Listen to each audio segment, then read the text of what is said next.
Buenas tardes. Muy buenas tardes para todos. Es un gusto para tenerlos nuevamente en estos espacios de aprendizaje y conocimiento diseñados y programados por el Comité de Educación. En la tarde de hoy nos acompaña nuevamente el profesional Andrés Flores, quien nos orientará sobre la declaración de renta. Les informo que pueden participar con nosotros a través del espacio de preguntas y respuestas, las cuales serán socializadas por nuestro invitado. Andrés, buenas tardes, ¿cómo estás? Bienvenido a Comedal. Muy buenas tardes, Paola, a todos los miembros de este espacio de formación y más que de formación, de pronto es de aplicación al contexto de la vida diaria. Yo creo que se viene uno de los principales dolores de cabeza desde el punto de vista no profesional, pero sí desde todo lo que tiene que ver eh, el estar bien al día y de pronto no generar un impacto muy fuerte desde toda la composición de caja de las personas y lógicamente de las empresas. Vamos a enfocar este espacio muy alineado a las empresas, perdón, a las personas naturales, teniendo en cuenta pues que las declaraciones de renta de las empresas ya pasaron. Sin embargo, cabe resaltar que si tienen preguntas con respecto a la composición de los impuestos de las personas jurídicas, pues lógicamente los podemos desarrollar sin ningún problema. A diferencia de los otros espacios, hablaba ahora con Paola y es muy importante que los vamos desarrollando a la medida de que a ustedes se les vaya ocurriendo las dudas. ¿Por qué? Porque hay algo claro desde estos temas y es que todo el año tenemos dudas, pero muy seguramente nos acordamos de esas dudas en esta época que estamos eh, ya muy cerca de realizar la declaración de renta. ¿Listo? Eh, de todas maneras, yo le pido el favor a Paola que si van haciendo las preguntas para, como no voy a estar de pronto muy atento a las mismas, de pronto me vas alzando la mano, si se me va pasando a través del diálogo, pues, o de la presentación. ¿Listo? Claro que sí. Perfecto. Entonces, vamos a iniciar. ¿Qué es la declaración de renta? Listo. Primero debemos entender qué es la declaración de renta y lo más importante desde esta composición es que las declaraciones de renta es un impuesto que se cobra tanto a las personas jurídicas como naturales y la declaración de renta tiene dos composiciones. Una, que es un impuesto directo. Dos, que también trae unas variables que se denominan anticipos. ¿Listo? ¿Qué quiere decir impuesto directo? El impuesto directo corresponde a un pago que yo realizo en nuestro país se da de acuerdo a las utilidades que se generan por una prestación de servicio, una vocación, una comercialización, eh, cualquier tipo de componente que yo desarrolle en mi actividad económica. ¿Cuál actividad económica? La que está directamente relacionada en el RUT. ¿Listo? Por lo tanto, ¿tengo que tener RUT para declarar? Sí, claro, tienes que tener el RUT para declarar. ¿Qué pasa si yo no tengo RUT y supero los topes? Eso no me exime de cumplir con la obligatoriedad de presentar la declaración de renta. ¿Listo? Que ahorita vamos a hablar un poco de esos topes y cuándo debo iniciar yo a declarar renta como persona natural. ¿Listo? Como persona jurídica, siempre tengo que declarar renta, así no tenga ningún tipo de movimiento ni ningún tipo de actividad. Obligatoriamente tengo que declarar renta. ¿Listo? Entonces, lo primero es que la declaración de renta, yo como persona natural estoy sujeto a declarar renta, distinto a que esté obligado a declararlo de acuerdo a estos topes. ¿Listo? Es la primera claridad que debo realizar. Por lo tanto, este impuesto directo se da de manera anualizada. ¿Qué quiere decir esto? Que yo debo realizar el pago o la presentación, que no siempre es pago, de la declaración de renta cada año. ¿Listo? Si es persona jurídica, la declaro entre el mes de abril y el mes de mayo, o como sucedió este año, entre el mes de mayo y principio del mes de junio. ¿Sí? Y la persona natural declara renta entre el mes de agosto y el mes de octubre. ¿Cuándo empezamos a declarar renta las personas naturales? Las personas naturales iniciamos la presentación de impuestos de renta en el mes de agosto, el día 12 de agosto. ¿Sí? ¿Cuándo se termina la declaración de renta? El día 23 de agosto. ¿Qué sucede con base en esto? Que de acuerdo a mi número de cédula es que yo declaro renta. Listo.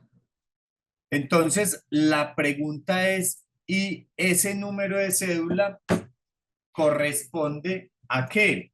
No a todo el número de la cédula, sino a los últimos dígitos de la cédula de ciudadanía.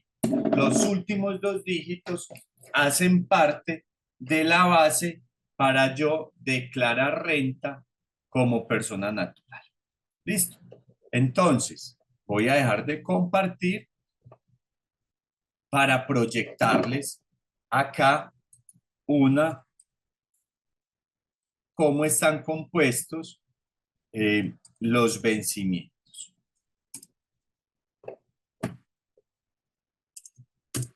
Regálenme un segundito para volverles a proyectar.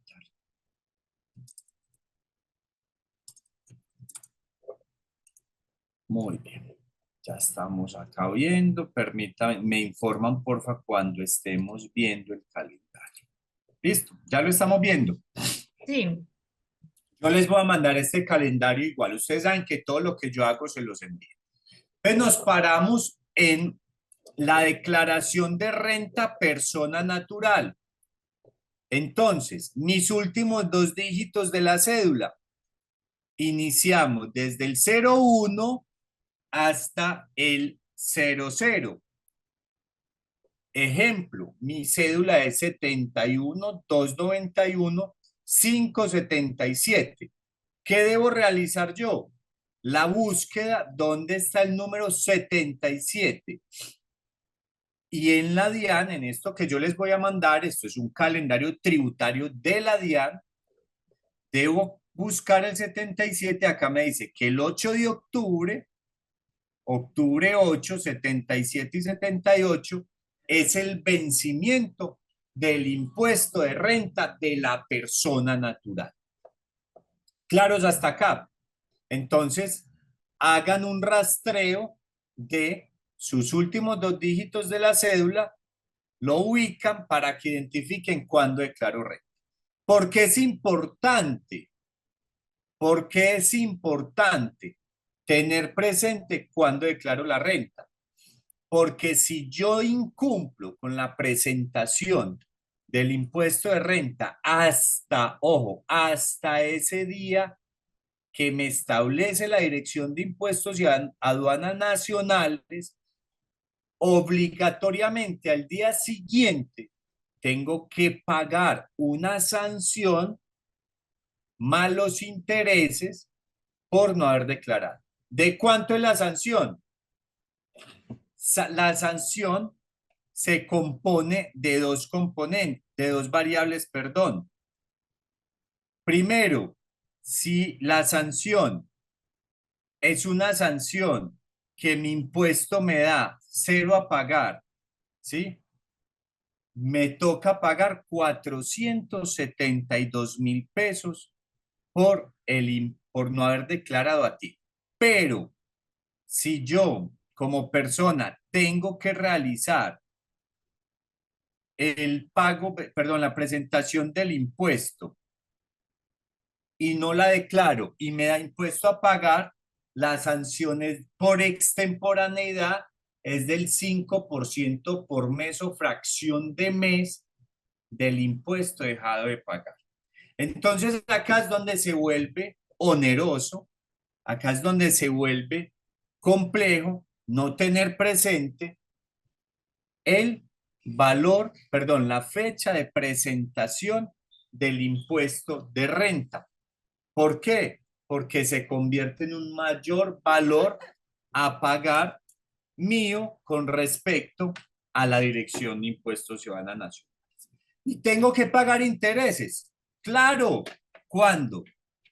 Cuando yo, como persona natural, no realizo el pago en la fecha establecida hacia la Dirección de Impuestos y Aduanas Nacionales.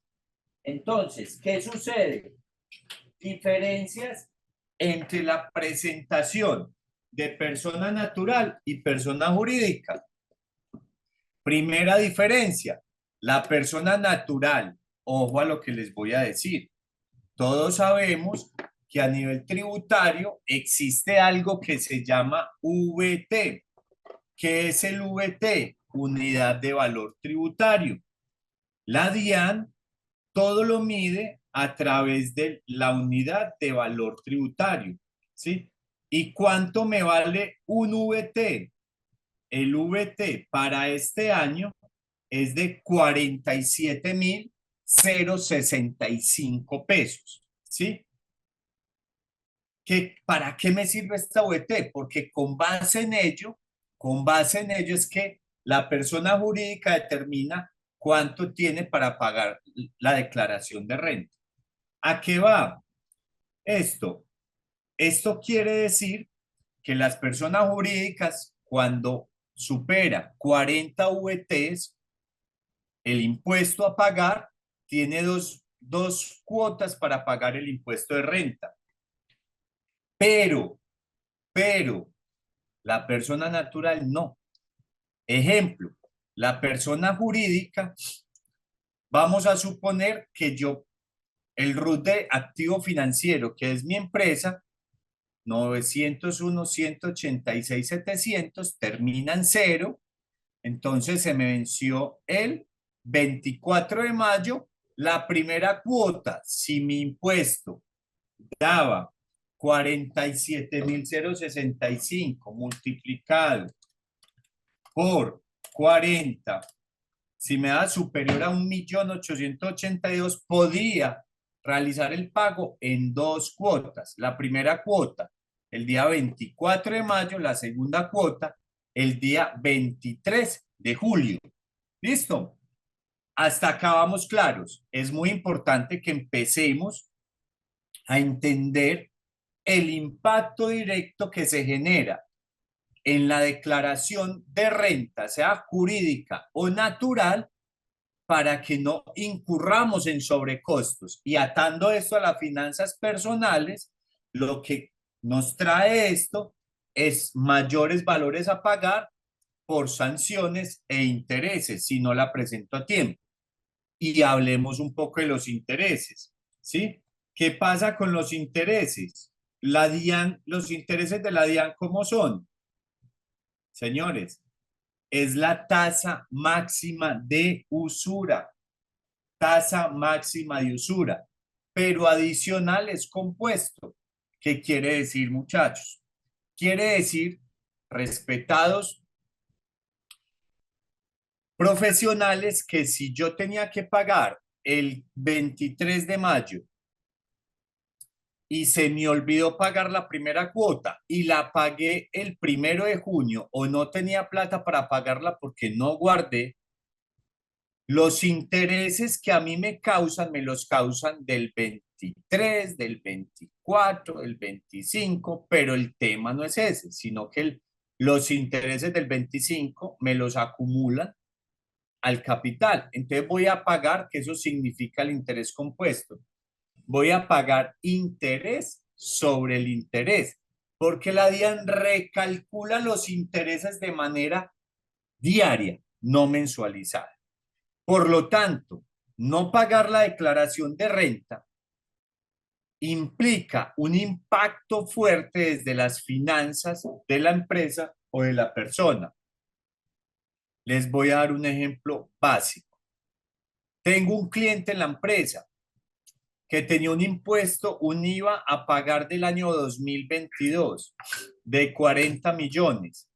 No lo pagó, le llegó una orden de embargo y cuando se fue a validar el impuesto a pagar, ya los intereses estaban casi iguales que el IVA que tenía que pagar. ¿Por qué? Porque es que es normal. Los intereses de la DIAN los calculan moratoriamente, pero de manera diaria.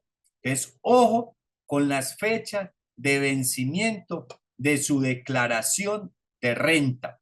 Ojo con la fecha de pago de su segunda cuota. Ojo con las deudas que tengamos con la Dirección de Impuestos y Aduanas Nacionales. Miren, les voy a dar un dato muy sencillo. La DIAN disminuyó su recaudo al mes de mayo con respecto al mes de mayo del año anterior en 19 billones de pesos. 19 billones. Por eso los funcionarios de la DIAN están donde? En las calles, cobrando, recaudando y emberracado recuperando plata, porque la cuota es por recaudo, ¿sí? Porque el Estado necesita plata para poder operar. ¿Listo? Entonces, señores, mucha atención con estar en mora con la Dirección de Impuestos y Aduanas Nacionales. ¿Alguna pregunta hasta acá? No, André, no tenemos preguntas por el Perfecto. momento. Sigamos. Sigamos. Muy bien. Entonces, ¿quiénes están obligados a presentar declaración de renta? Los obligados a presentar la declaración de renta, ojo a lo siguiente, ojo a lo siguiente. Es muy importante esto, muchachos. Me fijo en los ingresos de este año o del año pasado. Presento renta en el 2024, pero del año 2023. ¿Listo? Por lo tanto, yo ya me debí haber sentado con mi contador a principio del año 2023 a realizar los cálculos de la proyección de renta del año 2024. ¿Cierto? O sea, yo en enero tuve que haber proyectado mi renta 2024. ¿Por qué?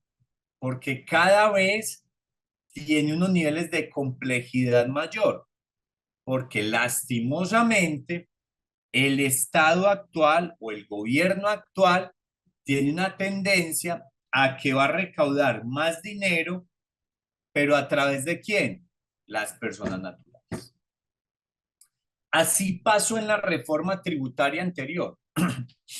Los que más, me van a perdonar la expresión, pero los que más chupamos fuimos las personas naturales. Pero ese impacto de la reforma tributaria del 2022, la gran mayoría del impacto se va a ver ¿dónde? En esta declaración. ¿Listo? ¿Por qué? Porque se limitan un montón de deducciones. ¿Listo? Sin embargo, ahorita vamos a hablar un poco de ello. Entonces, se viene otra reforma tributaria, ¿sí? Muy seguramente va a salir este año. Y adivinen quiénes van a ser los más afectados. Las personas naturales. ¿Listo? porque la empresa ya tiene la tasa de tributación más alta de la historia, que es el 35%. ¿Sí? La tasa de tributación más alta de la historia la tenemos en este momento, 35%. La persona natural la han venido ajustando para garantizar que aumente el foco de tributación. Por eso es que el mismo Estado está llevando tanto a la persona natural como a la persona jurídica a que se conviertan en una variable que se llama, o en un nuevo modelo de tributación que se llama régimen simple de tributación, que es distinto al régimen ordinario. ¿Qué significa eso? Lógicamente, en hora y media no vamos a poder hablar de todo lo que tiene que ver todos estos cambios tributarios. Solamente necesitaríamos un espacio para hablar de régimen simple, que muchas personas, muchos profesionales del sector salud se han venido metiendo al régimen simple. Entonces, ¿qué pasa? El régimen simple de tributación nace en aras a simplificar la operación tributaria, ¿sí? Pero el régimen ordinario continúa. Ambas variables no excluyen las bases para yo declarar renta. ¿Listo? Entonces, si yo soy una persona natural o responsable, como lo llamamos hoy en día, anteriormente existía la persona natural y la persona jurídica. Hoy en día existe la persona responsable y no responsable. ¿Listo? La persona que es responsable quiere decir que es una persona que tiene la obligatoriedad de presentar declaración. ¿Quiénes son aquellas? Aquellas que cumplan una de las siguientes condiciones. Una, ojo, no quiere decir esto, que es, no, no, yo cumplí todas menos una, entonces no declaro. No, con la primera que usted cumpla, tiene la obligatoriedad de declarar renta. Ojo a lo siguiente, declarar no es pagar. Declarar no es pagar.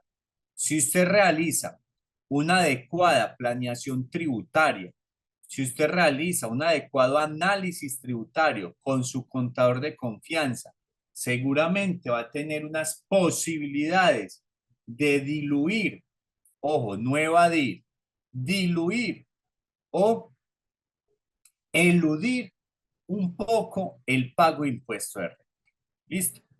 Recuerden que la diferencia entre la elusión y la evasión es que la evasión es un delito porque le estás quitando plata al Estado y eso ya hace parte de un detrimento patrimonial del Estado. Ojo a lo siguiente, si usted le debe al Estado IVA o renta, usted puede ser llamado por un juez de la nación y eso puede dar hasta cárcel porque es detrimento del patrimonio de la nación. ¿Listo? Antes no eran tan extremos en las medidas, ya son muy extremos. Hombre, pero es que yo todo lo hago bien, sí, pero si usted le dé plata al Estado, usted podría pagar eso incluso hasta con cárcel. Ya es un punto extremo, pero a esos niveles están llegando. Me he dado cuenta de personas naturales y de empresas que los han llamado a la fiscalía a comparecer por deudas con el Estado. Por lo tanto, mucho cuidado, mucha atención, porque no es una deuda menor. ¿Listo? De las personas naturales que tengan patrimonio al 31 de diciembre, ojo, al 31 de diciembre, hasta superior a 190.854.000 pesos, tienen que declarar renta. Tienen que declarar renta.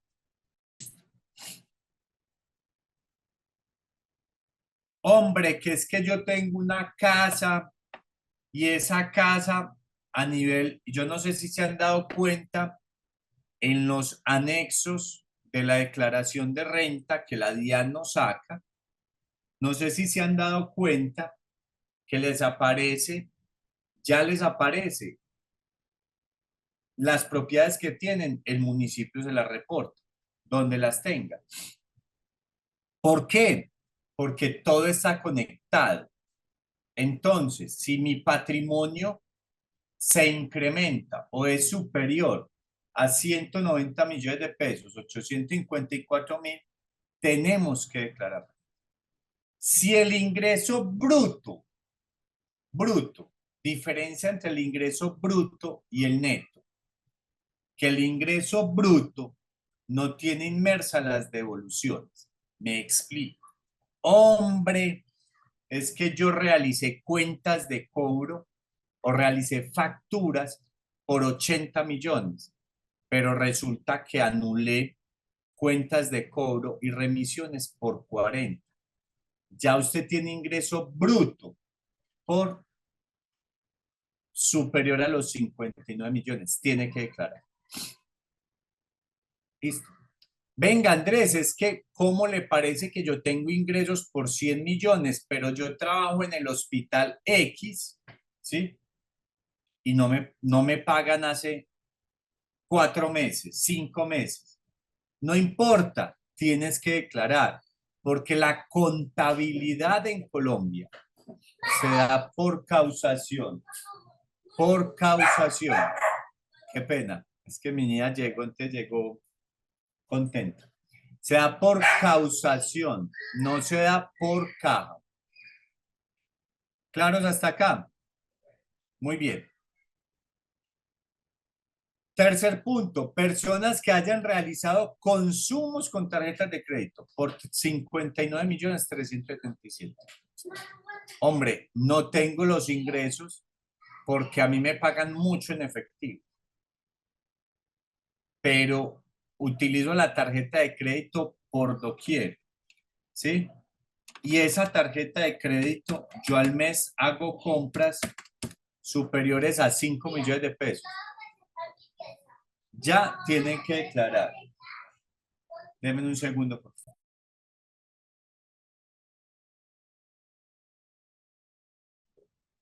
Compras superiores a 5 millones de pesos. Tengo que declarar. Listo.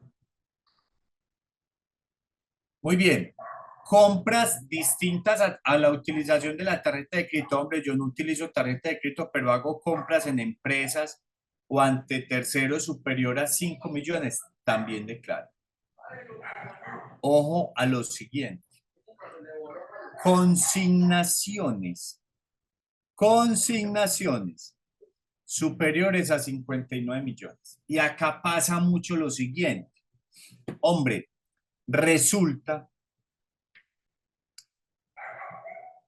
que mi ingreso es inferior a los 59 millones de pesos, pero yo tengo una cuenta. Me consignan, saco plata, vuelvo y la meto.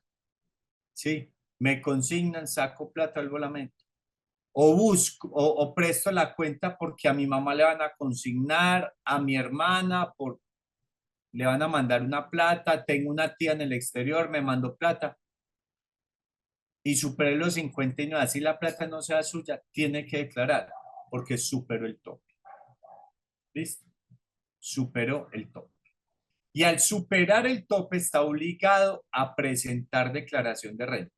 Primer cambio. Primer cambio. Vía tributario. Anteriormente, usted podía tener consignaciones.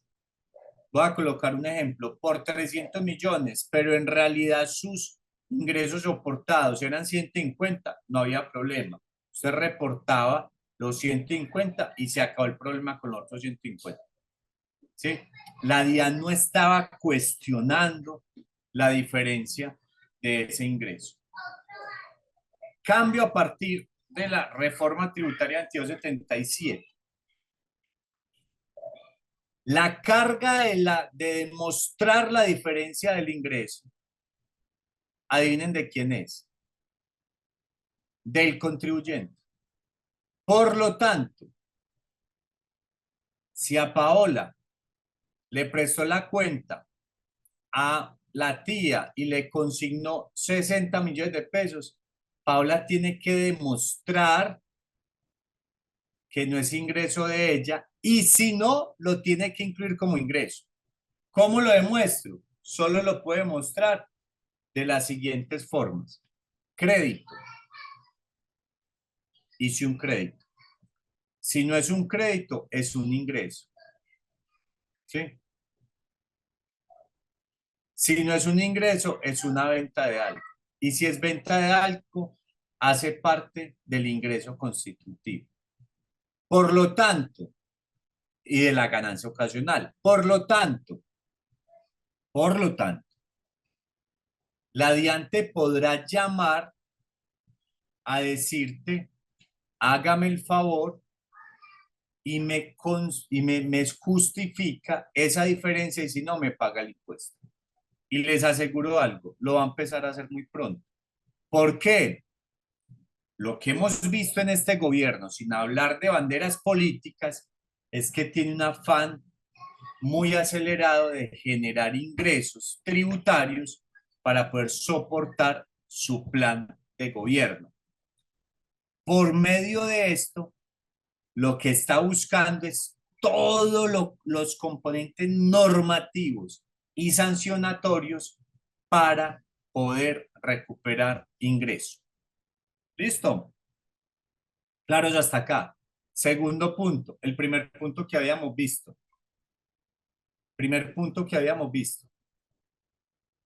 Fecha de vencimiento. Mucho cuidado con eso. Segundo punto que vimos, los topes para declarar renta. Pero dentro de los topes, que no me puedo pasar de ahí y tengo que revisar a mi mamá y a todos los de la familia, tengo que prestar muchísima atención en algo vital y es que no esté entrándome plata que no tenga que ver con mi operación. Tenemos que dejar ese vicio de prestar la cuenta bancaria. Tenemos que dejar ese vicio de recibir ahí platas que no tienen nada que ver con lo que yo hago, porque ya eso está totalmente cruzado. ¿Listo? Preguntas hasta acá, muchachos. No, Andrés, no tenemos preguntas. Principales cambios en la declaración de renta o en los impuestos de renta de acuerdo a la ley 2277 del año 2022. ¿Cuándo empiezan a regir? Este año. ¿Por qué este año?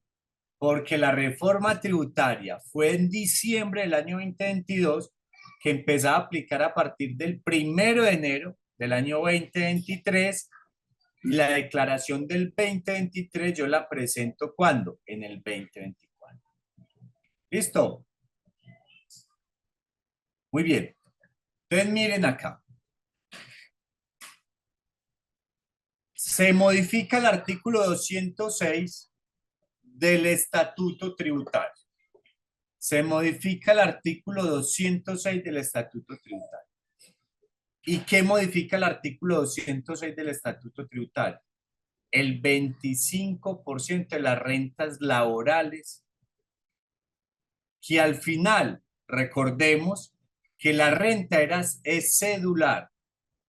Se los voy a proyectar.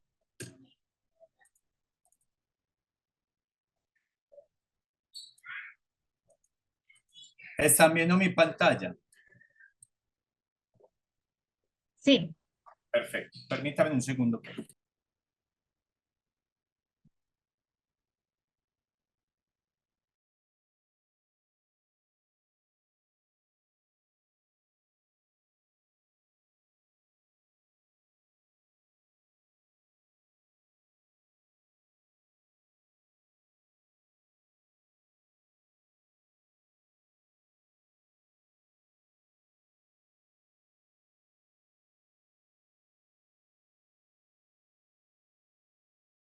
Qué pena, es que está yendo por un vaso con agua.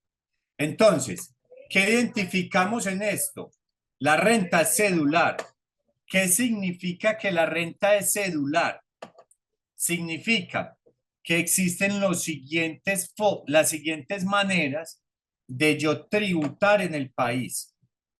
Entonces, hace X tiempo, 5, 6 años, yo declaraba renta por todo el ingreso que tenía de mis operaciones, no era sino un renglón. Hace cerca de 4 años, la DIAN dijo, en la reforma tributaria 16.1007, perdón, dijo, el sistema de tributación en Colombia es un sistema cedular. Es decir, usted tiene que declararme renta de manera específica por cada renglón de cédula que usted tenga. Entonces hay personas que tienen rentas laborales, personas que tienen rentas por honorarios o servicios profesionales, que acá entramos ¿quiénes? Los profesionales liberales, ¿sí? Entiéndase por profesional liberal, ¿quién? Abogados, contadores, ¿sí? Arquitectos, ¿sí? Todas las personas que tengan ingresos por contadores, por este tipo de actividad, tienen que declarar de manera independiente. Rentas de capital. ¿Quiénes tienen rentas de capital? ¿Sí? Las personas que tienen propiedades raíces, que prestan plata a intereses, que reciben todo lo que tienen que ver con réditos por poner a funcionar su patrimonio, ¿cierto? Rentas no laborales. ¿Quiénes entran acá? Comerciantes, los que venden productos y tienen la categoría de comerciantes. También pueden entrar ¿quiénes? Los ganaderos, los que tienen temas de ganadería, me entran en las rentas no laborales, ¿sí? Quinta cédula, sistema cedular por ganancia ocasional, ¿sí? Y sexta cédula, todo lo que tiene que ver, perdón, con dividendos, participaciones. Y séptima cédula, las pensiones. Listo. La pensión hace parte de una de las variables del sistema cedular. Listo. ¿Esto para qué me sirve? Para identificar, para que el Estado identifique de una manera directa cuánto te ingresa por cada variable. Entonces vuelvo a la diapositiva. Ya están viendo mi diapositiva. Sí. Perfecto. ¿Qué me decía el Estado? Me decía, señor, usted tiene renta exenta hasta 2.880 VTs por todas las cédulas que usted tiene. Entonces, 2.800 VTs, 2.880 al valor de la VT del 2023, ¿cuánto era? Que era 42.412. El Estado me decía, usted tiene derecho a tener un 25% de renta exenta hasta 122.146.560. Señor contribuyente, tú de entrada yo te estoy regalando 122.146.560 como exento, ¿cierto? Por todo el sistema cedular. ¿Qué me está diciendo hoy la DIAN? Señor, ya no son 122 millones, sino que son 42.412, sino que son 33.505.000. ¿Listo? Entonces, ojo con esto. Esto es un cambio extremadamente drástico. ¿Por qué? Porque sucede algo muy particular, y es que el Estado, miren que son los cambios eh, que a uno le duele. El Estado no aumentó el impuesto a pagar de las personas en porcentaje, no lo aumentó. Es verdad, tiene razón, se comunicó bien el Estado en ese caso. Ah, pero me aumentó la base. ¿Y qué quiere decir que aumentó la base? Pues que primero me permitía deducir 122 millones, ya me permite, en ese 25%, ya me permite deducir 33 millones. Por lo tanto, mi impuesto base, mi renta líquida va a quedar más alta. Al quedar más alta, ¿qué va a suceder? Que quedo en el escalón tributario mayor, por lo tanto, pago más impuestos. Es el mismo son los mismos porcentajes de impuesto, pero voy a aumentar de base directamente y al aumentar esa base pago más impuestos. ¿Claros hasta acá? Andrés, por acá tenemos algunas preguntas. Claro, claro. Empecemos a resolverlo. Por acá nos dicen, hay un asociado que se quedó sin internet por 5 minutos, que si le puedes de pronto repetir sobre los cambios para este año. Listo. Entonces, ¿cómo se llama la asociada? El doctor se llama John Rojas. Doctor John, estamos en el primer cambio. Entonces, el primer cambio que me dice, vuelvo y proyecto para que estemos muy claros. El primer cambio es que el artículo 206, no se van a aprender el artículo y no pretendo esto, pero es muy importante, esto lo voy a compartir, esto es para ustedes. El artículo 206 del estatuto tenía una base y era que todos nos podíamos deducir de todo el sistema cedular, de todas las cédulas de tributación, hasta 2.880 VTs, que equivalían a 122 millones de por redondeando. ¿Listo? Y baja esa renta exenta a 790. ¿Listo? Que equivale a 33 millones de pesos. Por lo tanto, el mayor impacto es que no me cambia el porcentaje de tributación desde los cambios tributarios, pero sí me aumenta la base porque no me permite deducirme no me permite deducirme la media boba de 2090 VTs. Entonces, al no permitirme la deducir, me va a aumentar la base y al aumentar la base pago más impuestos. Ese es el primer cambio, en ese vamos, ¿listo? Siguiente pregunta. Por acá nos dicen, si tengo un CDAT de 25 millones y se vence, este entra a la cuenta del mismo Comedal y reinvierto 20 millones y se vence en el mismo año e ingresa a la cuenta. Todo en Comedal. Suman movimientos de 45 millones. Te suma el movimiento, pero no significa que tengas que pagar impuestos. Te lo voy a colocar más cruel. La base, el impuesto, la base es de 59.377.000.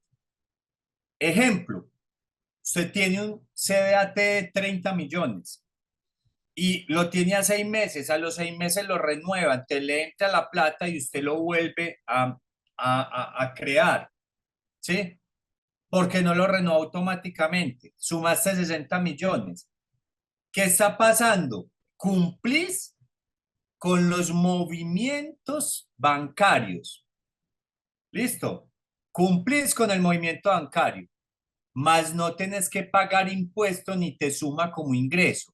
Ese sedate te sumas como patrimonio, que lo tuviste que haber justificado de un ingreso anterior. ¿Listo? Entonces recuerden, presentar o declarar no es pagar, vos lo justificás, pero no significa que te sume o que lo tengas que soportar ante el Estado como un ingreso. Vos fácilmente puedes decir, yo tengo Estos 25 tuve movimiento bancario en 2 periodos en el año, aún superé el tope, pero eso no significa que es un ingreso. En otras palabras, hay personas que tienen unos movimientos muy fuertes en el año, pero son por CDT, CDATs, otro tipo de inversiones. Entonces pueden mover 1.000 millones de pesos al año, 2.000 millones de pesos al año, pero en ingresos solo tienen el 10% del 15%. Lo otro fue entre retiros e ingresos de estos productos. Esos no tienen ningún problema con respecto a la Dirección de Impuestos Ciudadana Nacional. Bueno, por acá nos dicen, tengo una inquietud, soy independiente y tengo varias órdenes de servicio o contratos de prestación de servicios a la vez. Y le pido a cada contratante que me consigne a mi cuenta AFC parte de mis honorarios para aprovechar el beneficio tributario. Pero cuando me consignan a mi cuenta AFC, la consignación aparece como consignación sin beneficio tributario. ¿Por qué es sin beneficio tributario? Entonces no me servirá como beneficio tributario para mi declaración de renta.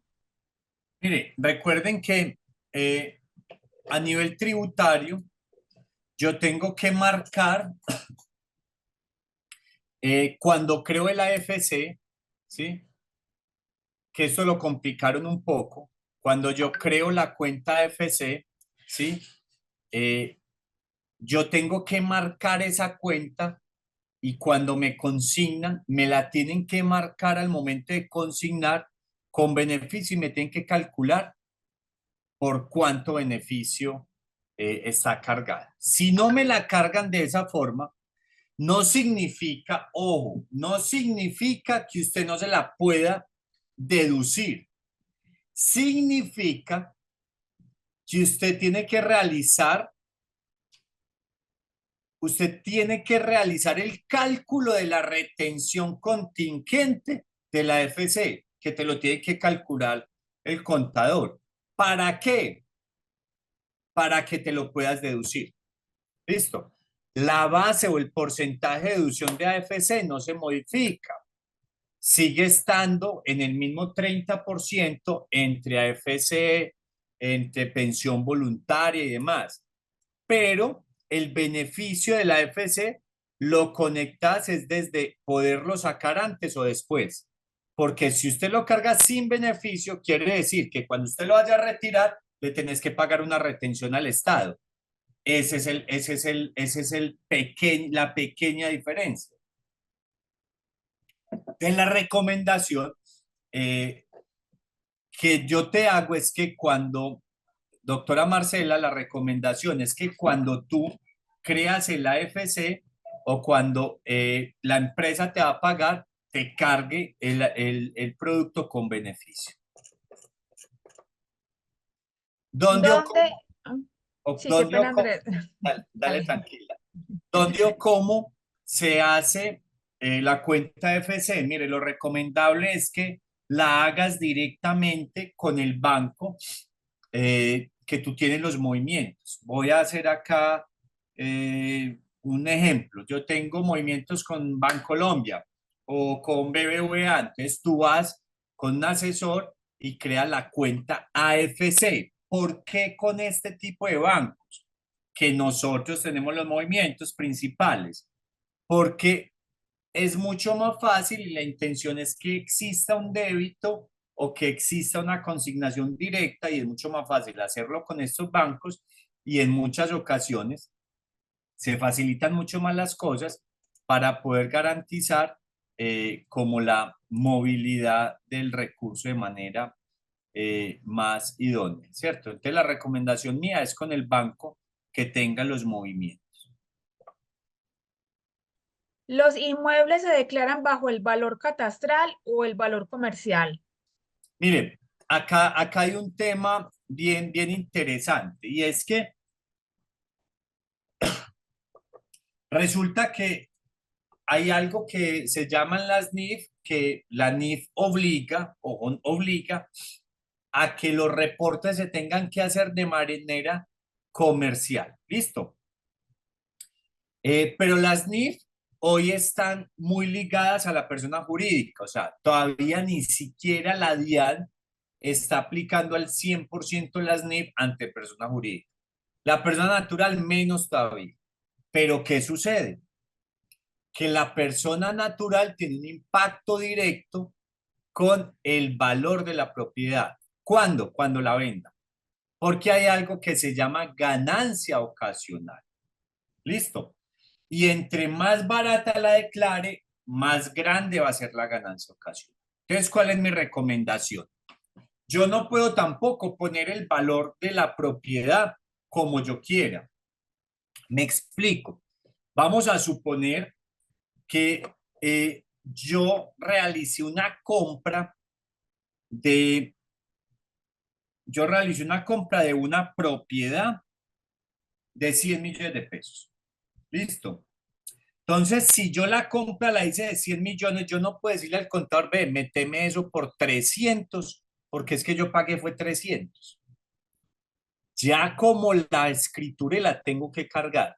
¿Qué sí puedo hacer? Adicionarle al costo fiscal de ese bien mejoras o diferencia fiscal. Me explico. La diferencia fiscal, el Estado cada año nos da un porcentaje de aumento fiscal de las propiedades. Tengo que estar muy pendiente que el contador me haga ese aumento fiscal cada año y que el contador, las mejoras que yo le haga, se las cargue al bien. ¿Listo? Para ir aumentando el valor fiscal de ese bien. Y así, cuando lo vaya a vender, yo no tenga que pagar una ganancia ocasional tan grande. ¿Listo? La recomendación acá es, y siempre se los digo, hoy, como está la situación, que he tenido muchos casos en los cuales la DIAN se vende una propiedad y la DIAN me dice, mándeme los soportes de la venta de la propiedad y de los ajustes fiscales y todo. Mi recomendación es, así compren por inversión, paguen la escritura por lo máximo que la compraron. Es decir, si usted la compraron por 500, por ahorrarse en unos costos notariales, después no vayan a pagar un 15% por ganancia ocasional, porque uno de los cambios, señores, es que la ganancia ocasional pasa del 10 al 15. Entonces, un ejemplo muy claro, si yo, y ahí vamos a hablar de uno de los cambios, ¿listo? Vamos a abrir acá una pestañita nueva. Acá están viendo mi pantalla. Sí. Entonces, si yo compro un bien que vale 500 millones, lo escrituré,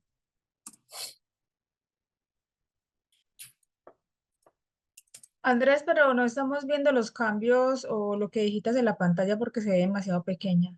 ya mismo. Gracias, Pablo. Ahí, Muy pequeña, no se alcanza a ver.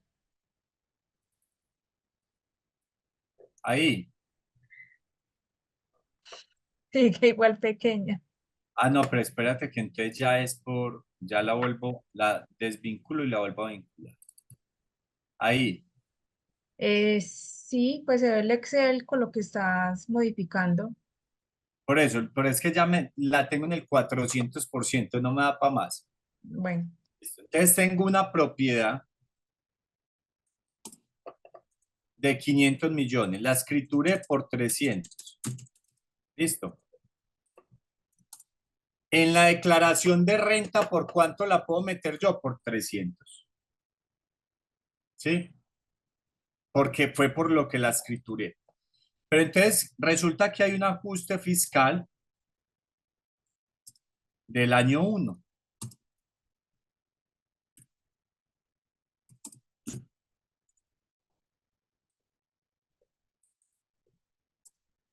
Y hay un ajuste fiscal del año 2. Recuerde que la ganancia ocasional es cuando yo tengo una propiedad por más de 2 años.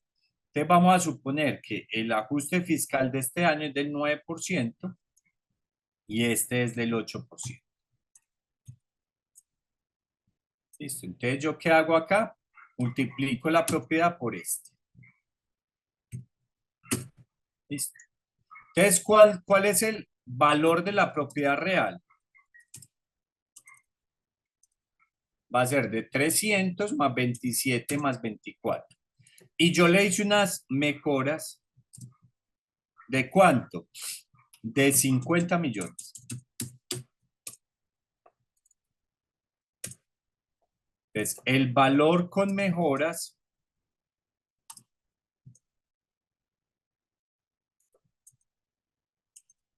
es de 401.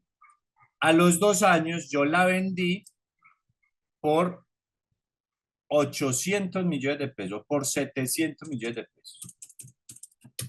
Listo, porque fue una casa para inversión. Listo. Miren lo que me pasa. ¿Cuánto es la ganancia ocasional? Mi ganancia ocasional es esta. Pero en realidad, ¿cuánto fue la ganancia?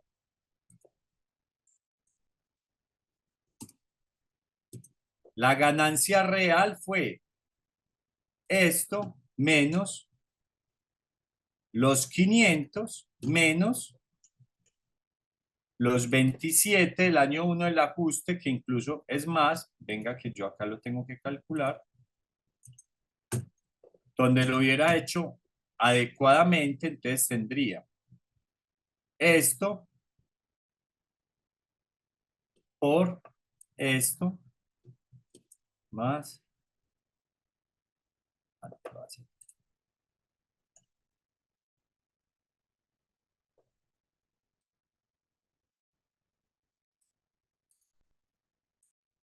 la ganancia, el ajuste fiscal sería esto en este caso. Entonces, mire, mi ganancia real sería ¿cuál? Este menos, hombre, los 500 que me costó, menos este ajuste fiscal, menos este ajuste fiscal, menos los 50 que le metí. La ganancia real serían 65 millones. Entonces, ¿cuál es mi impuesto de ganancia ocasional?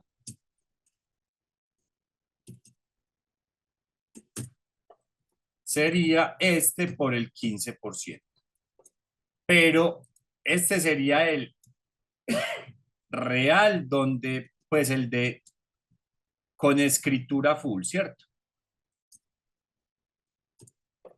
Pero mi ganancia ocasional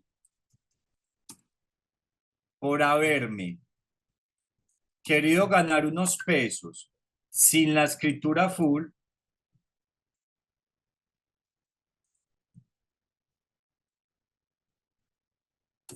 ¿es de cuánto?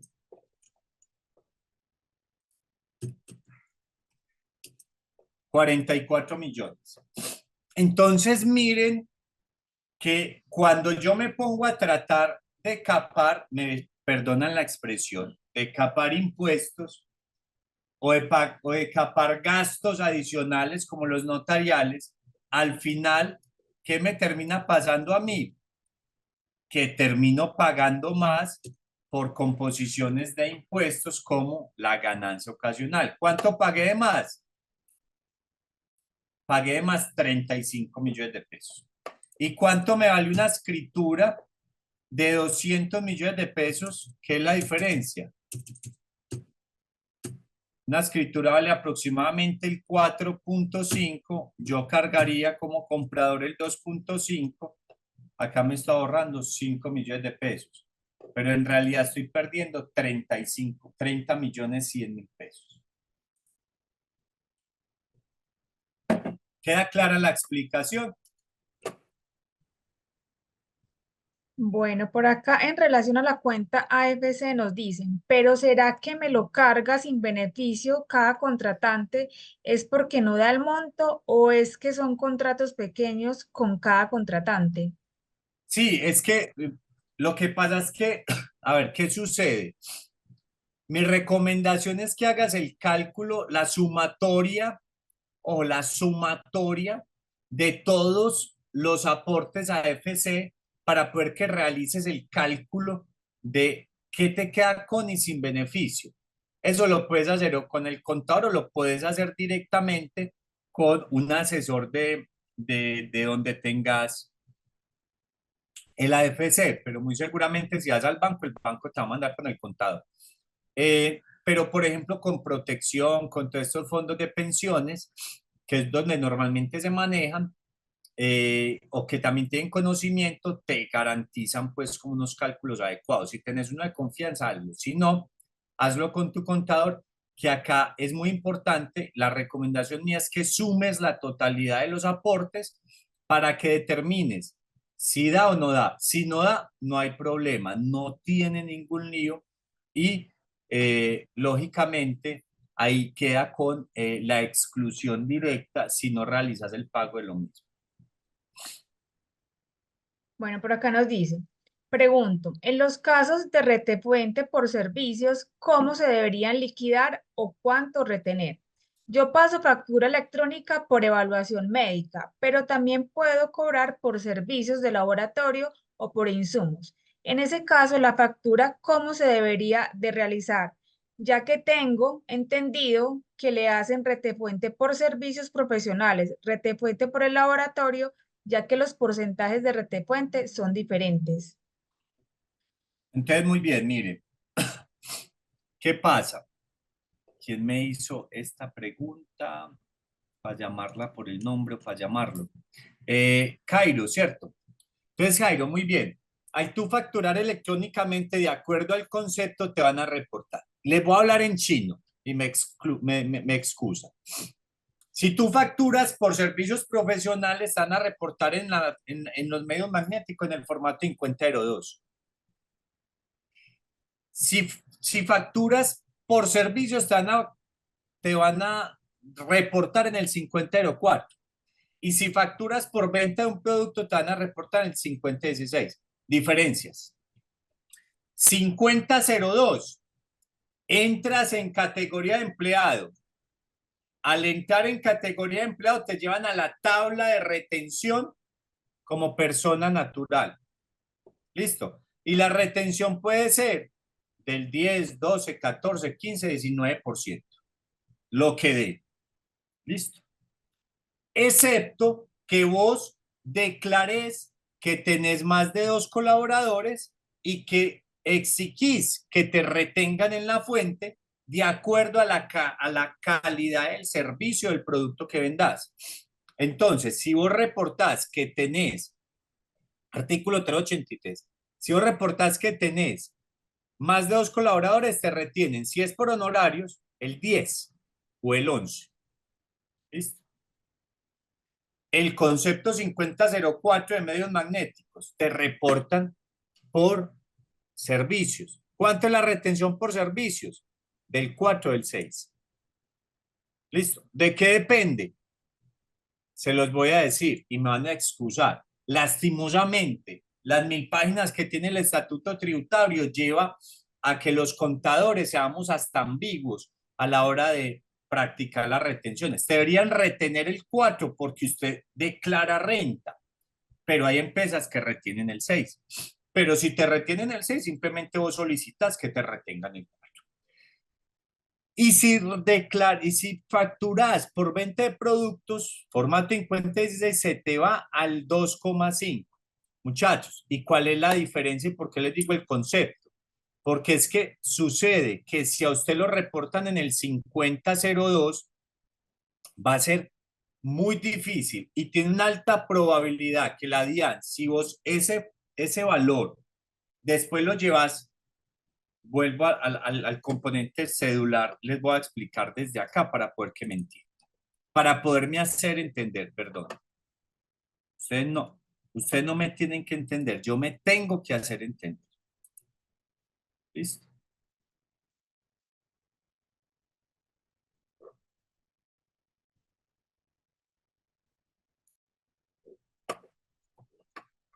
Eh, permítame. Listo. Ya está menos mi Excel. Sí, Listo. Entonces, miren, muchachos. ¿Qué pasa? Renta de trabajo es ¿qué? Laboral. Usted trabaja para una empresa. Si a usted me lo meten como empleado, o sea, como honorario 5002, usted se tiene que llevar ese ingreso acá como renta de trabajo. Y como renta de trabajo, ¿qué se puede deducir usted? Salud y pensión y fondo de solidaridad pensional, el aporte que haga con beneficio de la AFC, otras rentas exentas, que ¿cuáles son las rentas exentas? Las rentas exentas son daño emergente, lucro cesante, todo este tipo de cosas que normalmente no se nos dan. Se puede deducir los dependientes, los intereses de vivienda, 4 por mil es la mitad, y las pagos de pólizas de salud. Eso es lo que te puedes deducir. Listo, no te puedes deducir costos ni nada, ¿cierto? Si me lo meten en el 5002 como honorarios. Si me lo meten, si me lo meten en el concepto como honorarios, pero que usted tiene más de 2 empleados, ¿cuál es la diferencia, mi doctor? Que usted tiene un ingreso, tiene la deducción por salud pensión, véanlo acá, que ese es el ingreso no constitutivo de renta, tiene la deducción por costos y deducciones de su operación. ¿Qué significa esto? Doctor, esto significa que resulta que usted paga un consultorio, se puede deducir el arriendo. Resulta que usted paga un asistente, se puede deducir el arriendo. Resulta que usted compra insumos y materias primas para lo que hace, se puede deducir eso. ¿Por qué? Porque tiene más de 2 colaboradores. Y la cédula ya le entra por esta que les estoy señalando, por esta de acá. Entonces se puede deducir todos los costos y deducciones. Es más, yo acá lo que normalmente hago es que hasta los costos del carro y ese tipo de cosas yo lo meto porque me lo permite, usted tiene la posibilidad. Entonces, ojo, porque a veces uno por no tener los colaboradores, 2 personas, y sabiendo que las puede tener, que la del aseo de la casa, que un montón de cosas, eh, se pierde un montón de plata. Listo. Entonces, esa es la otra diferencia. ¿Y qué pasa si usted vende ser productos, perdón? Entonces, ¿dónde me lo meten? En renta no laboral, ¿cierto? Entonces, en renta no laboral me pasa lo mismo. ¿Y qué es lo mismo, Doc? Que yo acá tengo posibilidad de deducir costos y deducción. ¿Sí ven? Mientras que en la renta como trabajador no. Entonces, lógicamente, tiene un impacto muy fuerte dentro de su declaración de renta. Andrés, demos la solución a la última pregunta porque tenemos varias y la idea es también adelantar con el tema. Listo. Por acá Claro. nos dicen, compré un lote, construí en él, pero en catastro sigue llegando como lote. ¿Qué debo hacer para declarar por la construcción? Mire, no se preocupe. ¿Quién me hace esta pregunta? Esta la hace, dame un segundo.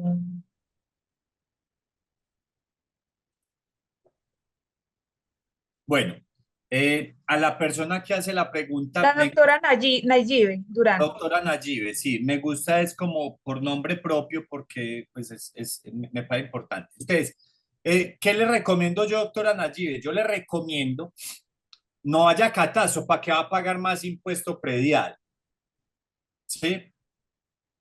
Ahí eso es elusión, ¿cierto? No vamos a cometer un ilícito. No vaya a pagar más predial. ¿Qué le recomiendo? Guarde todas las facturas, doctora, todas las facturas de la construcción. ¿Para qué?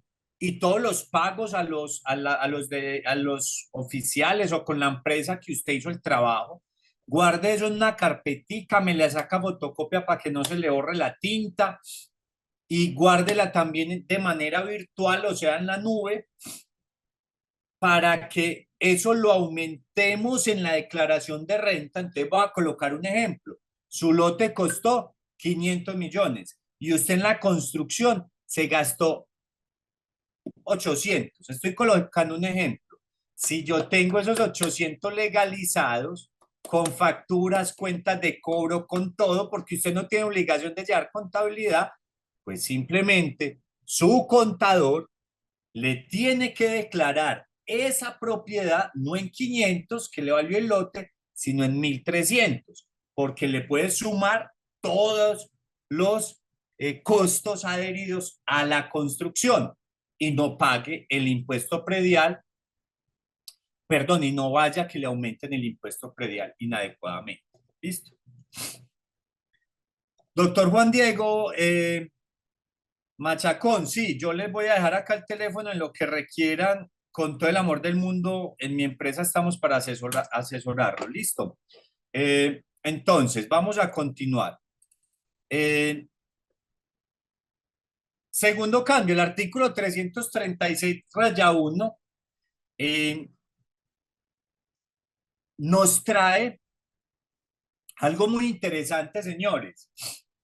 Anteriormente no me permitía, o sea, había una ambigüedad entre la UGPP y la DIAN y, hombre, es que yo no me puedo deducir todo, yo sí me lo puedo deducir. Entonces la DIAN ya dijo, en el artículo 336, ya lo deja establecido en el estatuto tributario, dice, señor contribuyente, usted se puede deducir hasta el 60% en costos de sus ingresos. ¿Pero cuáles? ¿Cuáles? Recordemos la presentación que les hice, muchachos. ¿Cuáles? Los ingresos que no tengan que ver con las rentas directas de trabajo. Miren que acá tengo el renglón en azul. Es porque no puedo tocarlo. Este sí, este en blanco sí. Me permite yo deducirme hasta el 60% de mis costos.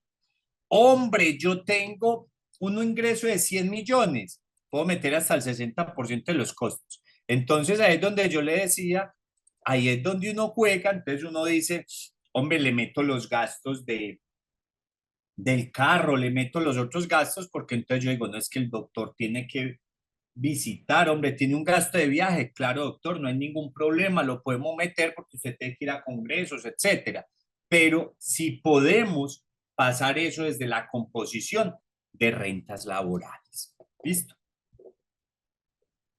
Tercer cambio, para los dividendos se dispone que deben sumarse la parte gradable de la cédula general, la cédula de pensiones de persona natural residente, los dividendos no grabados desde el 2017. Entonces, ojo a esto. ¿Qué quiere decir eso? Usted repartió dividendos hasta el 2016. No se preocupe, no pague impuestos por eso.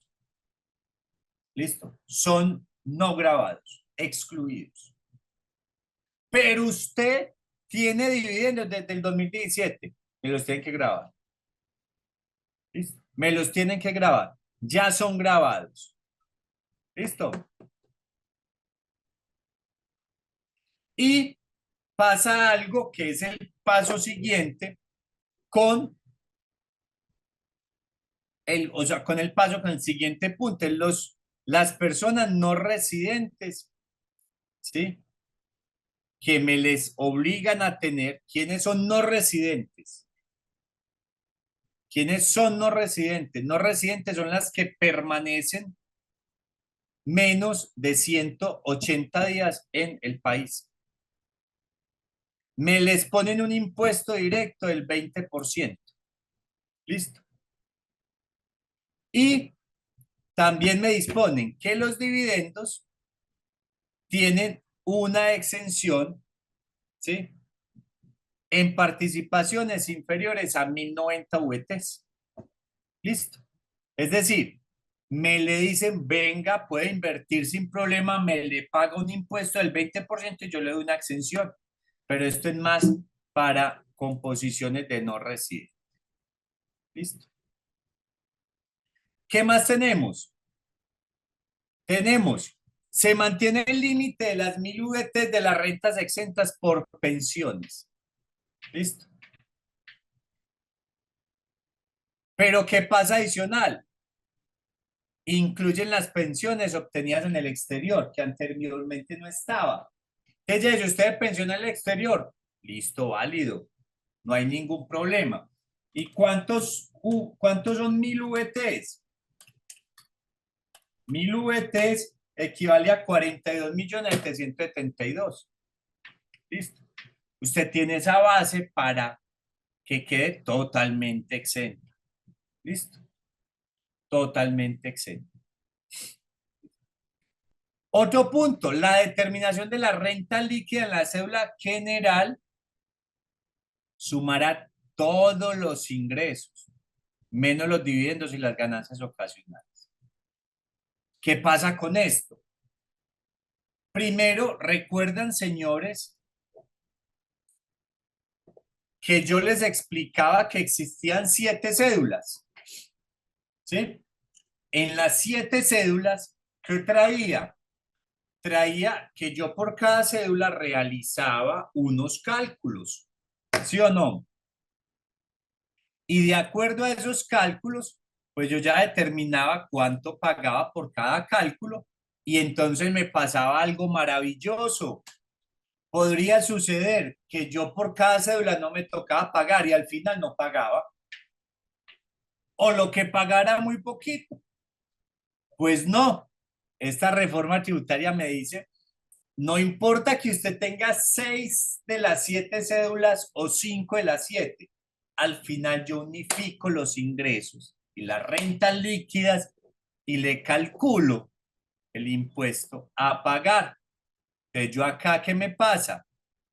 El formulario me calcula cada una de las cédulas, pero él acá me hace un recálculo, ¿sí? De la renta ordinaria general, ¿sí? Y me hace el cálculo directo de esa renta general de tributación, aumentando lo que les decía ahora, aumentando lo que les decía ahora. El impuesto no va a variar en porcentajes, pero el impuesto sí va a variar en base de tributación. Dos cambios brutales y fuertes a la persona natural. Primero, pasamos de exenciones de 122 millones a 33, del 25%, que era directo, usted no tenía que presentar nada. De entrada ya era el 25% directo. Ya le dices el 25% por todas las cédulas, no es por cada una. ¿Listo?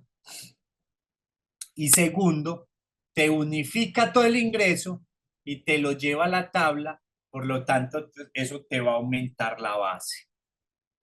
¿Listo? ¿Qué quiere decir esto? Lo reitero.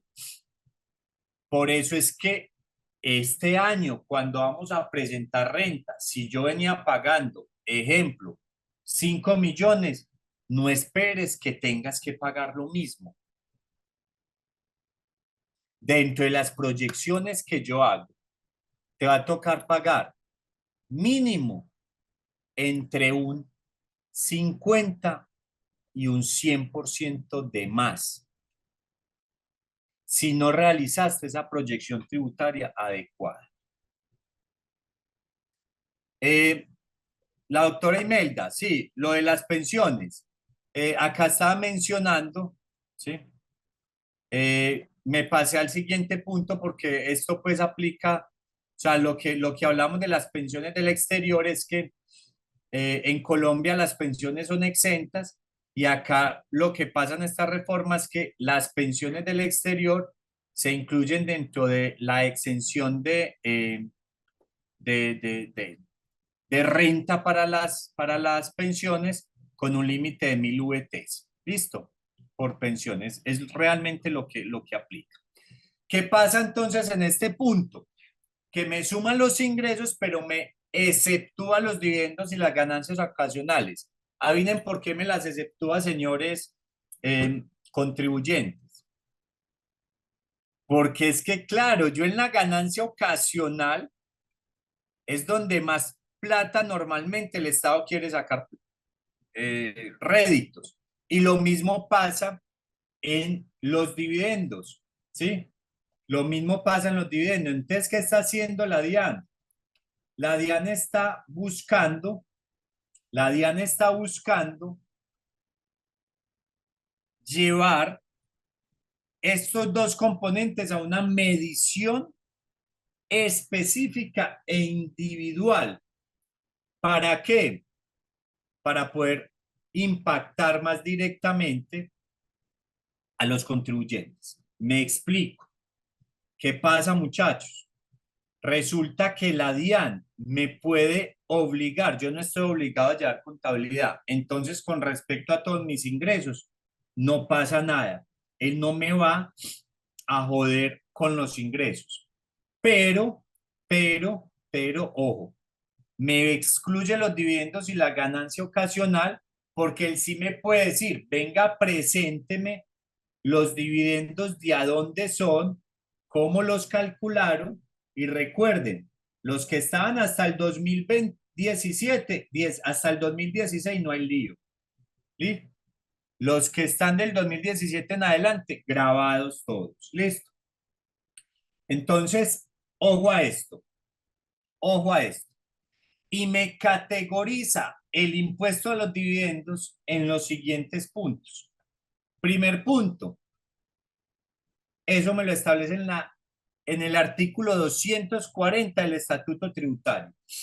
Primer punto, paga el 9% de las rentas obtenidas y distribuidas por las empresas industriales y comerciales del Estado. Listo.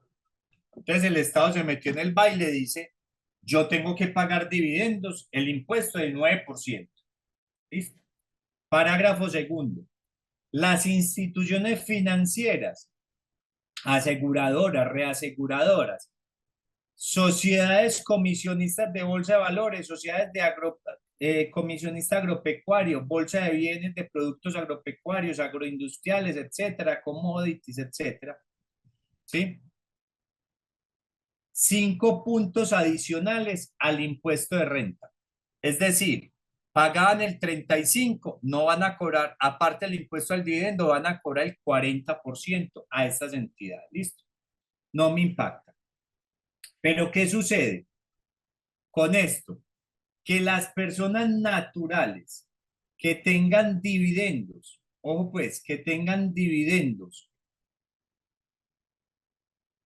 organizacionales después del 2017 tienen que pagar tarifas de 9, 15 o 35.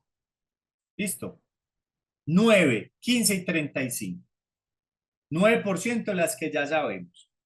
15% las que están sujetas a unos dividendos hasta superiores, perdón, a 1090 VTs. ¿Listo? A 1090 VTs. Entonces, ¿qué quiere decir esto? ¿Y el 35 qué? Todas las personas jurídicas. Ojo a lo siguiente. Resulta que yo tengo acciones de una empresa. La empresa Soluciones Médicas XY. Y la empresa pagó el impuesto del 35. Pero después de pagar el impuesto, repartió dividendos. Y esa repartición de dividendos, 42.700, 42.412, perdón, por 1090. Entonces dice, si me reparte dividendos hasta por 46.229.000 del año pasado, yo no pago impuesto. ¿Listo? No pago impuesto de dividendo. Pero resulta, señor, paga solamente la empresa que es el 35, entonces son dividendos no grabados. Porque ya la empresa los pagó el 35. Pero resulta que nos fue muy bien y la empresa me va a dar de dividendo 50 millones de pesos o 100 millones de pesos. ¿Listo? 100 millones de pesos. ¿Qué pasa? el Estado en el artículo 242 del Estatuto Tributario, parágrafo primero, me establece que tengo que pagar adicional al 35% que pagó la empresa, el 15% del impuesto. Quiere decir que yo tendría que pagar 15 millones de pesos adicionales al 35% que pagó la empresa y lo tengo que liquidar aparte. ¿Listo? Lo tengo que liquidar aparte. Y en esa liquidación, si la empresa me retuvo en la fuente, que si está enfocado al literal 1 me retiene el 7.5, si está enfocado al literal 2 me retiene el 15, yo me descuento esa retención, pero la DIAN ya me está diciendo con esto, venga, señor, obligatoriamente me los tenés que liquidar aparte. No me lo va a meter en ninguna otra variable. Aparte. ¿Listo? Y acá pasa algo. Las deducciones exentas de estas variables pasan, ojo a lo siguiente, de 5.040 VTs a 1.340, ¿cierto? ¿Qué quiere decir esto? Que primero yo tenía unas deducciones especiales por ganancias ocasionales y por dividendos, etcétera. Que esas diferenciaciones estaban en 213 millones de pesos. Ya pasan ¿cuánto? 1.340 por 42.412. Ya pasan a 56 millones de pesos. Es decir, ni una cuarta parte de lo que teníamos. Lo que quiere decir, muchachos, que vuelve y juega lo mismo. ¿Qué sucede? La base va a aumentar. ¿Listo? La base va a aumentar. ¿Qué pasa? Positivo. Hombre, primero me permitían tener un dependiente. O sea, yo tenía 3 hijos, solo me podía deducir uno. Señores, ya me dice, usted puede deducir 4, máximo hasta 4, ¿sí? Máximo hasta 4. Eso es positivo, muy positivo. Pero, ¿qué sucede? Que estos 4 no me pueden suceder. O sea, si yo tengo deducción por dependiente, deducción por 4 por 1.000, deducción por intereses, deducción por todo lo que tiene que ver con AFC, deducción por intereses de vivienda. La sumatoria de todas las deducciones no me puede dar superior al 40%. Entonces, para los que no tengan la garantía, solo tienen un hijo y les falta ese gap para deducirse más cosas, maravilloso.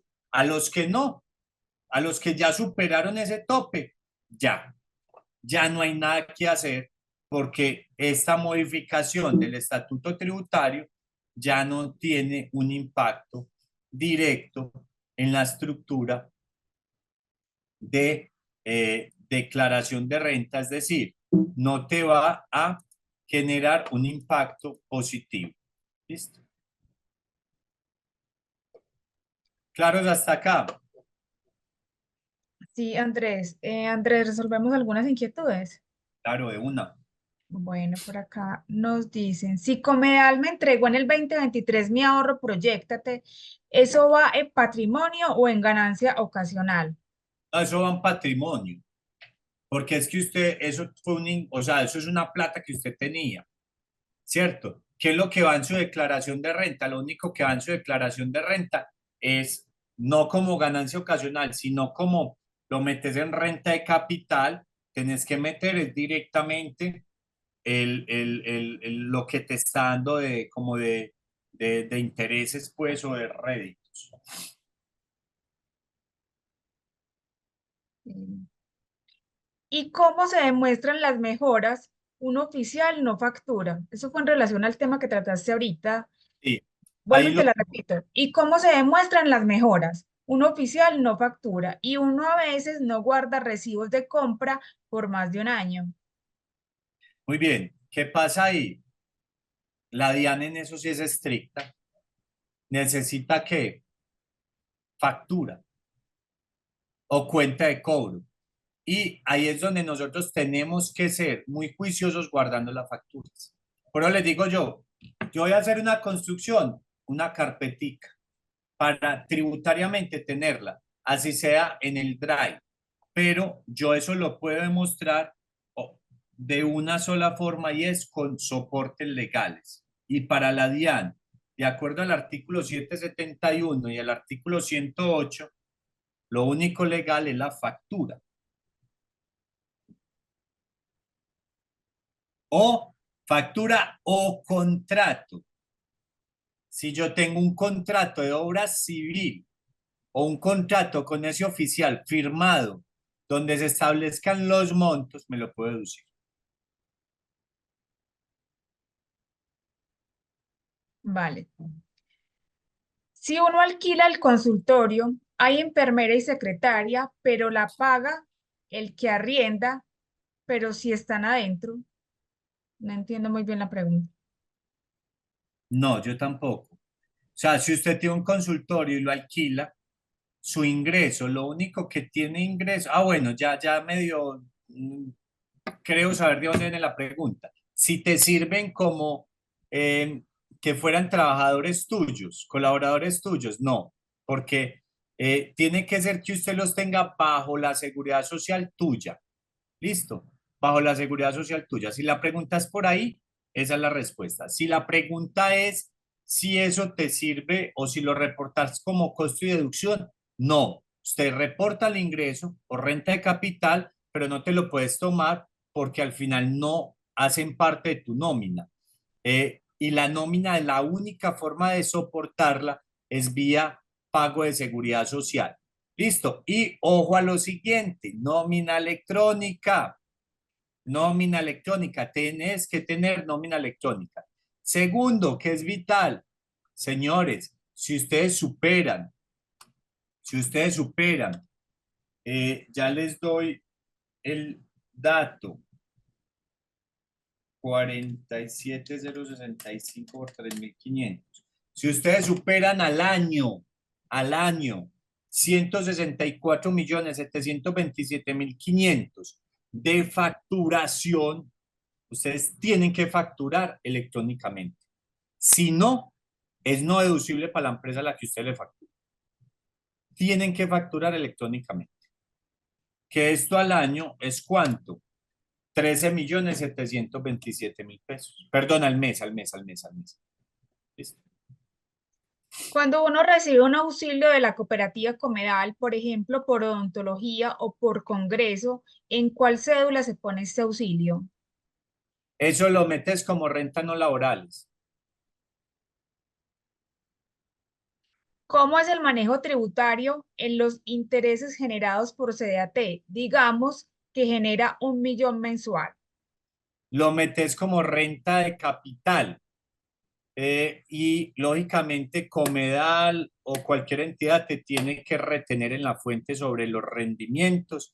Tú esa retención te la deduces y ahí tenés unos costos y deducciones. ¿Cuáles pueden ser? Si pagas seguridad social, eh, algunos costos y deducciones pequeños, pero lo metes en la renta de capital. Importante, ojo señores con la UGPP. Ese es el coco número 2 de nosotros, los contribuyentes, personas naturales. Ojo con la UGPP. ¿Qué pasa? Si su ingreso mensual por rendimientos o por rendimientos financieros y por arrendamientos, ¿sí? Después de deducir esos costos asociados, superan el salario mínimo, tenemos que pagar seguridad social como independientes. Si yo pago seguridad social ya como independiente, porque le tengo que facturar a la empresa, no se preocupe. Sume eso como la va para el IBC y lo recalcula. Si no, te va a estar en 2 años molestando la UGPP y te va a estar diciendo, señor contribuyente, usted me debe seguridad social. ¿Qué alternativas se tienen para reducir el pago de impuesto a la DIAN de personas naturales por renta laboral? Mire, aprovechar el máximo de los beneficios AFC, intereses de vivienda. A veces no nos gustan las deudas, pero es bueno tener intereses de vivienda. Hombre, ya pagaste tu apartamento, ya pagaste tu casa, cómprate otro, haz un crédito, porque es que al final te estás deduciendo todos los intereses de vivienda prácticamente hasta el tope máximo. Lo que más tenemos que hacer es el mayor beneficio. ¿Los beneficios cuáles son? AFC, ahorro pensión voluntaria, deducción por dependientes, todo lo que tiene que ver prepagada, todo lo que tiene que ver con 4 por mil, intereses de vivienda. Y lo segundo es, hombre, proyecte la declaración de renta y es preferible que te retengan en la fuente un poco. La siguiente variable es, si tú no eres empleado, sino que prestas servicios como honorarios, trata de meterte en la segunda categoría, que es la categoría de profesionales liberales o honorarios como tal, para que dentro de esa categoría te metas todos los costos y deducciones. Todavía se puede deducir la medicina prepagada. Sí, señora, se la puede deducir. La suya, la de sus hijos, la de su esposo, la de su mamá, las que usted pague en cabeza suya de primer grado de consanguinidad de seguro. Si yo cambio un lote de 2.000 millones por propiedades, es decir, me pagan con 3 apartamentos, ¿cómo se pagaría el impuesto? Eh, doctora Catalina, ¿cierto? Es la doctora Catalina. Sí. Bueno, doctora Catalina, le digo que hay que hacer un muñequero tributario muy importante. ¿En qué sentido? En que normalmente los lotes tienen unos valores catastrales muy bajos, las propiedades tienen unos valores catastrales muy altos. ¿Qué quiere decir eso? Que amerita una sentada para estructurar ese proyecto y diluir el impuesto a pagar, porque normalmente cuando se dan este tipo de variables, los impuestos a pagar son altos por lo mencionado. Los lotes tienen unos costos bajos, las propiedades ya tienen unos valores catastrales altos. Me he encontrado con clientes que uno va a mirar cuánto vale el lote, 20 millones de pesos, pero es un lote que realmente lo venden en 1.500, 2.000, 3.000 millones de pesos. Y los apartamentos, ¿en cuánto están escriturados? Están escriturados al 50-60% del valor de la negociación. Entonces ahí, ¿yo qué te recomiendo, doctora?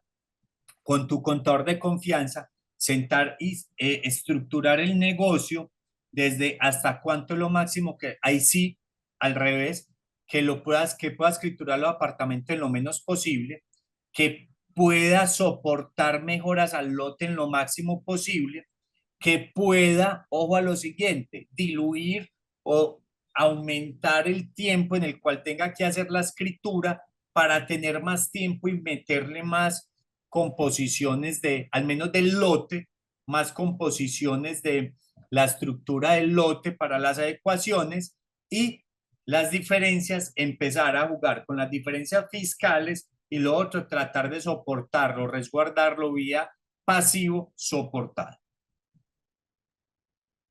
Los arriendos por Airbnb, ¿en qué cédula ingresan?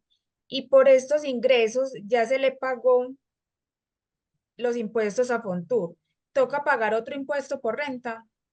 Muy bien, mire, los arrendamientos de Airbnb le entran en cabeza de quién está quién, el Registro Nacional de Turismo. Recuerden que cuando nosotros hacemos un Airbnb, tenemos que hacer un Registro Nacional de Turismo y ahí queda registrada una cédula. A esa cédula le ingresa ese o le reportan ese ingreso para no redondear y los impuestos que usted le paga a Fontur se los puede deducir. Y la diferencia entre los ingresos recibidos por el arrendamiento menos los costos asociados que no pueden superar el 60, que son los costos asociados, arreglos, administración, prediales, impuestos de vivienda, impuestos de intereses como tal, y que tenga soportado Vital ahí en Airbnb, todo factura, pidan factura para todo. Después de descontar eso, si te da la base para pagar impuesto de renta, te tocará pagar el impuesto de renta. Si una persona es pensionada y tiene rentas de capital con intereses superiores a un salario mínimo, ¿debe pagar seguridad social? Si tiene que pagar seguridad social, si el ingreso por renta de capital es superior al mínimo. Ojo a lo que yo les estoy diciendo. me ingresan 5 millones.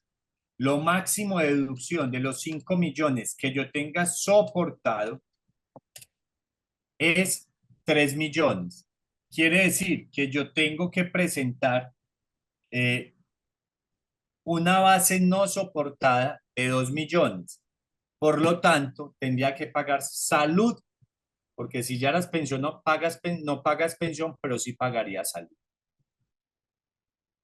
¿Por qué en los certificados de la póliza de salud, al pagar la prima semestral de la póliza, solo certifican el pago de un semestre y no la totalidad? Se paga por el papá, mamá y 3 hijos. Mire, en el tema de los certificados de las pólizas, el emisor de la póliza te tiene que expedir, o sea, de la única forma que el contador te lo puede deducir es con el certificado de pago anual, eh, que es como el certificado tributario de los bancos. ¿Qué sucede ahí? La aseguradora te certifica cuánto pagaste en el año. Que te lo estén facturando mensual o trimestral, ahí sí hay que preguntarle directamente al asesor. Yo como contador lo único que te pido es páseme el certificado de lo que pagaste en la prepagada. Los pagos con tarjeta de crédito deberían coincidir con el ingreso. Sería mejor pagar en efectivo si es posible. Los pagos con tarjeta de crédito, a ver, resulta que cuando usted declara renta hay algo que se llama diferencia fiscal y esa diferencia fiscal se soporta con dos cosas no más: aumento de patrimonio o aumento del gasto. Entonces voy a dar un ejemplo. Yo tengo 100 millones de pesos que me quedan como renta líquida y no hice ninguna inversión. Me gasté 80 con tarjeta de crédito. Quiere decir que está dentro de la partida patrimonial, es decir, no hay diferencia patrimonial. Pero si usted, por ejemplo, se gasta 150, usted tendrá que tener un aumento del pasivo de 50 millones. Si no hay una diferencia patrimonial, que eso es castigado por la DIAN. Entonces, en este caso, y lo voy a hablar muy naturalmente porque en el sector salud se presta mucho, hombre, me pagan mucho en efectivo. Eh, Traten lo máximo que la plata de efectivo sea para todos los gastos, para las salidas a comer, para las salidas a pasear, para las salidas a disfrutar esas cosas que yo necesariamente no tengo que soportar, porque de lo contrario puede generar unas diferencias patrimoniales importantes que te van a afectar. Al descontar los gastos en seguridad social, se descuenta solo por pensión y o salud. El gasto de seguridad social te puedes descontar todo lo que pagas, salud, pensión, y si pagas cada compensación también. Si eres pensión o no pagas pensión, solo pagas salud. ¿Qué pasa? Como independiente tenemos que pagar el 12.5 de la salud más el 16% de la pensión cuando estamos obligados. ¿Y Y cómo lo calculas? Perdón, Pau. Tenés que coger el total del ingreso por rentas de capital. Recuerden, descontarle los costos. Esa diferencia la multiplicas por el 40% y sobre ese valor es que pagas la salud. en cuanto al tema del Airbnb, la pregunta es ¿en cuál cédula tributaria, salario o rentas de capital? Miren, ahí hay una discusión fuerte, ahí hay una discusión fuerte a nivel tributario. Yo creo que eso no está muy regulado hoy. Yo les voy a dar mi recomendación desde la practicidad y desde el menor riesgo posible. Y hay una discusión fuerte porque eh, eso es renta de capital, ¿cierto? Pero algunos expertos tributarios, perdona, dicen que son rentas no laborales, ¿sí?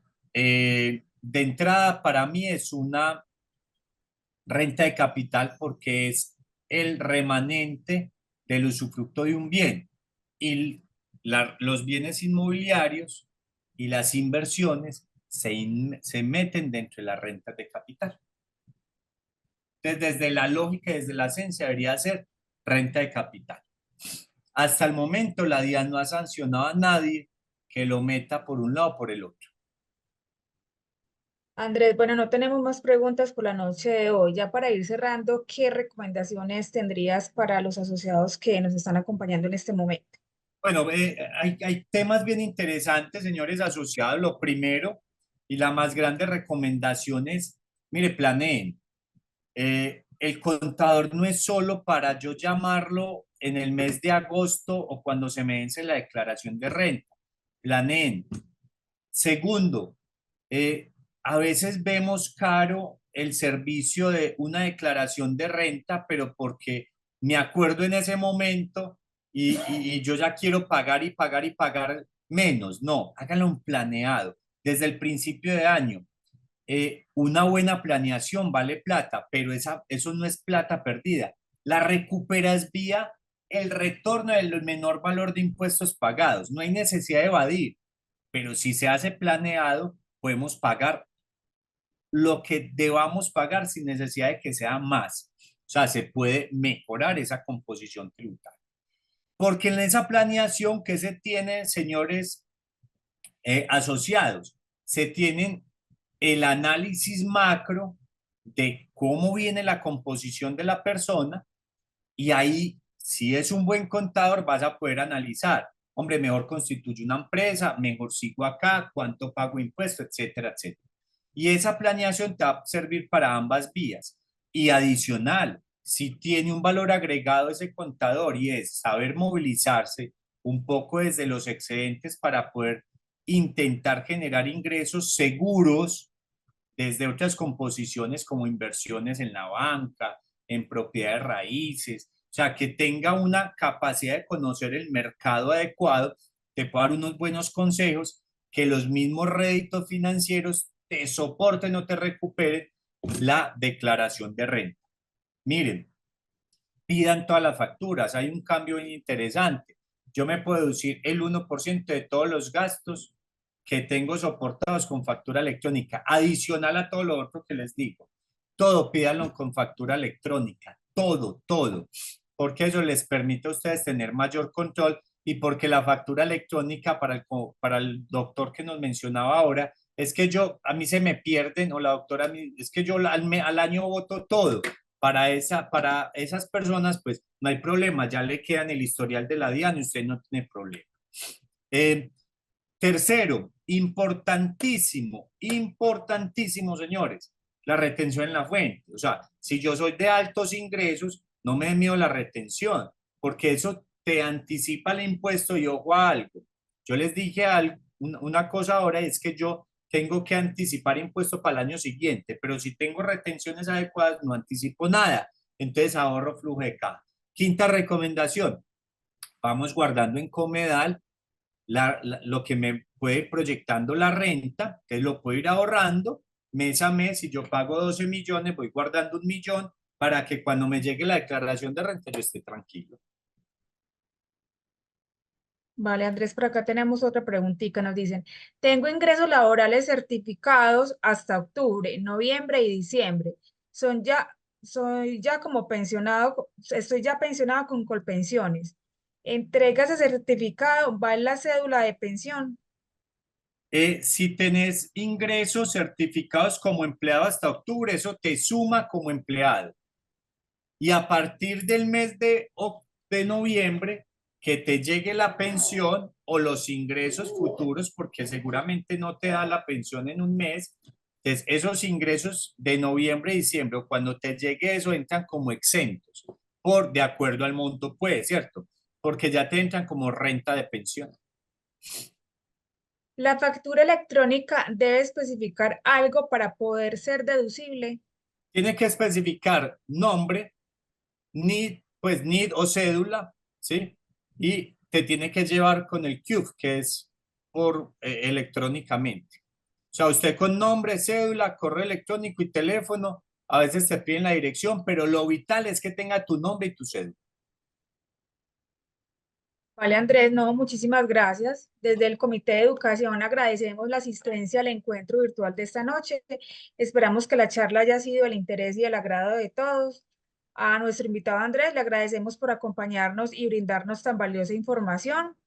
Esperamos que el espacio haya sido pues del agrado de todos, vuelvo y lo reitero, y muchísimas gracias nuevamente.